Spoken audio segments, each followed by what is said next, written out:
Кәрим Тинчурин исемендәге Татар дәүләт драма һәм комедия театрында Татарстан Республикасының Габдулла Тукай исемендәге дәүләт премиясе лауреаты язучы Ркаил Зайдулланың ашын әсәре сәхнәләштерелде. Ролемдә шундый, теге бүре дигәчтә ул нәкъ менә ана бүре дип кеше күз алдына, ана бүре дип күз алдына китермәсен иде. Минем вазифам башкачарак. Бу минем балаларым, мин алар өчен борчылам. Мин монда бүтән нәрсәне дә, бүтән эмоцияларны, хис тойгыларны да үз эшем аркылы чыгарырга тиешмен.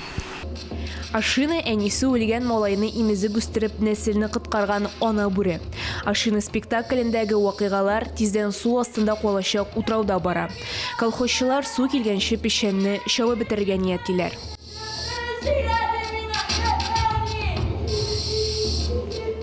Спектакль нимәһеләрмен, икенче спектакльмәдән аерыла. Һәрбер спектакль нимәһеләрмен икенче спектакльгә охшаш. Шуңа прям нәкъ менә бында мин яңа ниндәйдер алым кулландым, я булмаһа ниндәйдер быга тиклем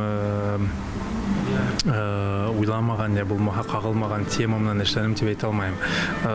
Был пьесала шулай ук төрле темалар бар, һәрберен үзенә карата ниндәйдер визуаль яктан, я булмаһа икенче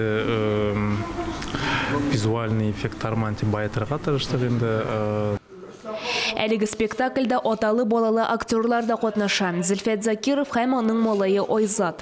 Яшь актерга ни бары 4 яшь, шуңа да карамастан Айзат һәрбер репетицияда катнашкан. Аңа сәхнәдә уйнау ошап та киткән.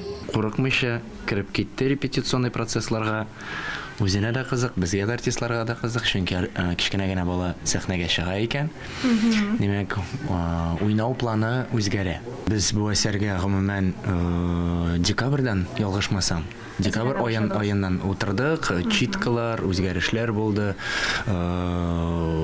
Һәрбер персонаж турында аерым-аерым аңлатма яздык, ни өчен шулай дәшә, нишләп булай.